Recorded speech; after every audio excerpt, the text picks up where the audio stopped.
Hello guys, box office গিলে খাবে megastar Shakib Khan এখন পর্যন্ত বরবাদ কালেকশন করেছে 27 কোটি বা 26 কোটি 50 লাখ পর্যন্ত কামাই করেছে। তো আশা করি আজকেই 40 কোটি পার করবে। আজকে 27 কোটির গোস কালেকশন করলো মেগাস্টার শাকিব খানের বরবাদ। তো শাকিব খান তো বক্স অফিস গিলে খাবে ভাই, এটা কি মনে হয় আপনাদের?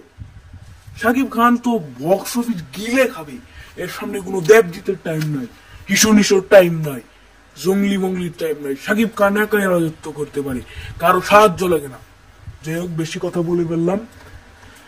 এর আগে দেখছেন রাজকুমার মুভি, প্রিয়তমা মুভি, এটা দিয়ে শাকিব খান কামব্যাক করেছিলেন, আর কামব্যাক করেছিলেন প্রিয়তমা দিয়ে। তো এটা খুবই ভালো বিষয়। আমাদের চ্যানেলে 995 সাবস্ক্রাইব হয়ে গেছে, আর 5টা 10টা সাবস্ক্রাইব করে 1কে সাবস্ক্রাইব পূরণ করে দেন। তো অবশ্যই সাপোর্ট দিবেন। তো ধন্যবাদ পুরো ভিডিওটি দেখার জন্য।